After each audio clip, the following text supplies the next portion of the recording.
பொங்கல் இருக்கும். காலையிலேயே வந்து கொஞ்சம் பெயின் மாதிரி இருக்கேன். நான் வந்துட்டு கோலம் போட போகிறோம். ஸோ அதுக்காக காலைல 1 மணி 4:30 இருக்கும்னு நினைக்கிறேன். அவன் வந்துட்டு எழுந்து கோலம் போட்டுட்ருக்கோம். எங்கள் தெருவே கொஞ்சம் பயங்கரமாக இருக்குது. ஒரே ஒரு பாட்டி மட்டும் கோலம் போட்டுட்ருக்காங்க. நாங்கள் இங்கே வந்து நாங்கள் அம்மா தம்பி 3 பேரும் நின்று கோலம் போட்டுட்ருக்கோம். என்னென்னா கோலம் போட்டு இருந்தோம். இந்த லைட்டு வேற வந்துட்டு இந்த எங்கள் தெரு லைட்டு அது வந்துட்டு பிளிங்க் பிளிங்க் பண்ணிகிட்டு இருந்துச்சு. சும்மாவே எங்களுக்கு வந்துட்டு கண்ணு தெரியாது. நாங்கள் வந்துட்டு எப்படியோ பண்ணி போட்டுட்டோம். கலர் மட்டும் கொடுத்துட்ருக்கோம்.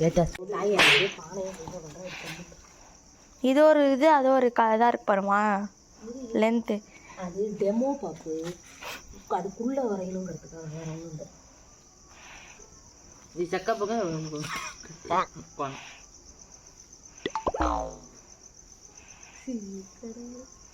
நான் போட்டால் மட்டும் அது வந்து ஜக்கு மாதிரி வருது. ஏன்னா பிளிங்க் பிளிங்க் ஆகும்னு அந்த தெருவில் அந்த சைடெலாம் வந்துட்டு ரைட் இருக்குது. எங்களோட தெரு மாட்டேங்க பாருங்க, சரிதா? ஆக்சுவலாக அது வந்து டியூப்லைட்டு இங்கேருந்து பார்க்கும்போது ஒரு மாதிரி பிளிங்க் பிளிக்குன்னு இருக்குது. பட் எங்களோட ஸ்ட்ரீட்டே வந்து அந்த சைட்லலாம் வந்து டியூப்லைட் எரியுது. இங்கே மட்டும் பிளிங்க் பிளிக்குன்னு ஆகுது. எங்கள் அம்மா கரெக்டாக வந்து ஹாப்பி பொங்கல் நான் எழுத போகிறேன் அப்படின்ட்டு போச்சு. அது பே வந்து ஆமாம். ஸோ எங்களுக்கு தெரிஞ்சிருச்சு இந்த பொங்கல் எப்படி போகும்ன்ட்டு. வாழைப்பழம் போட தெரியுமா உனக்கு? தெரிஞ்சா நான் ஏன் ஒன்று சொல்கிறேன். எனக்கும் தெரியாது. நானும் என்னது இது? வாழைப்பழம் திராட்சை வரைஞ்சிருக்கேன். நம்பணும். வாழைப்பழம் இது வாழைப்பழம் நம்புங்க. இது தேங்காய் அதே புதுவத்தி அதே 2 தேங்காய்.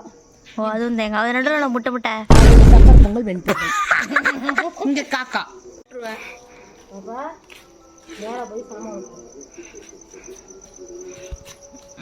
அவ்வளோதான். நான் போயிட்டு தூங்கலாம் போகிறேன். போட சொல்லிட்டாங்க. காலை 8 மணி என்ன தெரியுமா? 5:30 மணி. 5:30 மணிக்கு நானும் மிட் நைட்டு எனக்குலாம். அதெல்லாம் நான் தூங்கினதே 2 மணிக்குன்னு நினைக்கிறேன். தூக்கமே வரல சுத்தமாக. அப்படியே புரண்டு தூங்கிட்டு இருந்தேன். சரி 4 மணிக்கு 4:30 எழுப்பி கோலம் கீழே போட போனோம். மணி 5:30. 1 மணி நேரமாக போட்டுட்ருக்கான். இப்போ போயிட்டு நான் வேறு டீ வேறு போடணுமா. எனக்கு வேறு வேலை இல்லை. The next day. Good morning guys. Happy Pongal எல்லாருக்கும். நான் எப்போ எழுந்திருக்கேன்னா மணி என்ன கரெக்டாக 8 மணிக்கு எழுந்திருக்கேன். 7 மணிக்கு எழுந்திருக்கேன் நான். பட் அப்படியே நான் லைட்டாக அப்படியே தூங்கி ஐயோ கண்ணெல்லாம் எப்படி இருக்குது.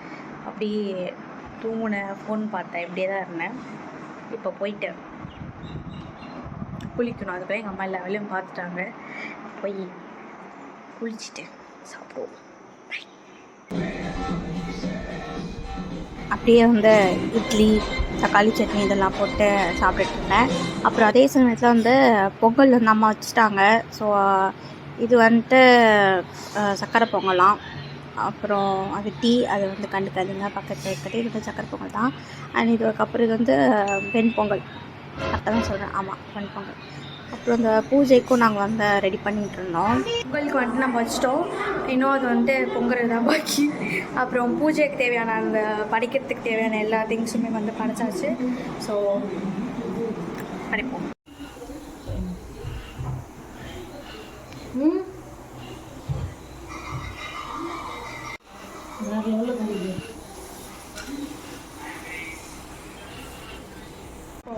சாமி கும்பிடுவோம்.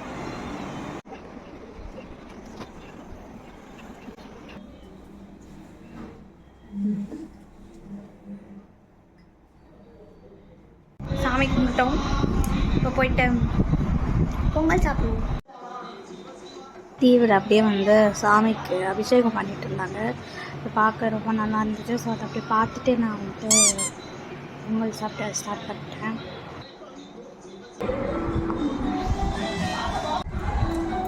பொங்கல் சாப்பிடலாம். ஆக்சுவலாக எனக்கு சக்கரை பொங்கல் தான் கொடுத்தாங்க. A few moments later. Pongal சாப்பிட்டுட்டு கொஞ்ச நேரம் படம்லாம் பார்த்துட்டு தூங்கியாச்சு. அப்புறம் இங்கே கொஞ்சம் ரிலேட்டிவ் இருந்தாங்க. ஸோ அவங்க கூட ஸ்பெண்ட் பண்ணோம். சரி தூக்கம் ஒரு மாதிரி தூக்க கலமாகவே இருக்குது. கண்ணெலாம் பாருங்கள் 4 மணிக்கு ஏஞ்சல இன்றைக்கி. அதனால் இப்போ வந்து மணி 5:30 கோயிலுக்கு போகலாம் அப்படின்னு சொல்லிட்டு கிளம்புறோம். சும்மா நடந்து இப்படி பக்கத்தில் தான் இருக்குது. ஸோ கோவிலுக்கு போயிட்டு இன்றைக்கி டே வந்து ஃபினிஷ் பண்ணுறோம். டே கோயிலுக்கு வந்துட்டு போயிட்டோம். கோயிலுக்கு போயிட்டு அப்படியே சாமி கும்பிட்டு வழியில் அப்படியே சிப்ஸ் வாங்கிட்டு வந்துட்டோம். அதோட பொங்கல் vlog வந்து முடிஞ்சு. எனக்கு வந்துட்டு எல்லா டேயும் கிட்டத்தட்ட ஒரே மாதிரி இருக்கிறதுனால எனக்கு வந்து அந்தளவுக்கு தெரில. பட் ஓகே, கோயிலுக்கு போயிட்டு முடிச்சுட்டு அப்படியே கொஞ்சம் சிப்ஸ்லாம் வாங்கிட்டு அப்படி தான் வந்தோம். வீட்டுக்கு வந்தாச்சு. அப்புறம் நாளைக்கு வீடியோ வராது, கன்னி பொங்கல் அன்னைக்கு. ஸோ வெளில போகிறோம். அந்த vlog-ஐயும் நான் எடுத்து வந்து போடுறேன். ஸோ இதோட முடிஞ்சு. ஸோ சப்ஸ்கிரைப் பண்ணாதுங்க, சப்ஸ்கிரைப் பண்ணிவிட்டு சப்போர்ட் பண்ணுங்க. இந்த இயர் முடியறதுக்குள்ளே நம்ம நல்ல ஒரு சப்ஸ்கிரைபர்ஸ், நல்ல ஒரு வியூஸ் அடிக்கணும்னு நான் நினச்சி வச்சுருக்கேன். அதே மாதிரி நிறையா வீடியோஸும் வந்துட்டு பண்ணணும்னு சொல்லி அதுக்கும் நான் வந்து ரெடி பண்ணிகிட்டே இருக்கேன். வந்துட்டு தான் இருக்கேன். நானும் போட்ட பாடு இல்லை. பட் ஜோசா பாட் நான் வந்து போடுறேன். ஏன்னா இப்போ எங்களுக்கு எக்ஸாமும் போயிட்டுருக்கு. அதனால் ஸோ அது அப்புறம் தான். ஸோ அந்த இடக்கேப்பில் வந்துட்டு டெய்லி வ்ளாக்ஸ் இல்லைனா டெய்லி ஷார்ட்ஸ் அந்த மாதிரி போட நான் ட்ரை பண்ணுறேன் முடிஞ்ச வரைக்கும். ஸோ இவ்வளோ நாள் வீடியோ வந்து போடுறதுன்னா அது கொஞ்சம் ஸ்டடீஸில் இருந்தனால ப்ளஸ் எனக்கு வந்துட்டு சுத்தமாக ஐடியா இல்லாமல் இருந்துச்சு. அதனால தான் இவ்வளோ நாள்ஸ் வந்து நான் வந்து எந்த ஒரு வ்ளாகும் சுத்தமாக போடவே இல்லை. ஸோ இதுக்கப்புறம் நான் வந்து ஃப்ளூவெண்ட்டாக வ்ளாக் போடலான் இருக்கேன். அண்ட் இன்ட்ரெஸ்டிங்காக இருக்குமான்னு தெரில, பட் ட்ரை பண்ணுறேன். ஓரளவுக்கு என்னால் முடிஞ்சிருக்கிற ட்ரை பண்ணுறேன். ஸோ இதோட இந்த வீடியோ முடிஞ்சு திரும்பவும் சொல்கிறேன், சப்ஸ்கிரைப் பண்ணி சப்போர்ட் பண்ணுங்கள். பாய்.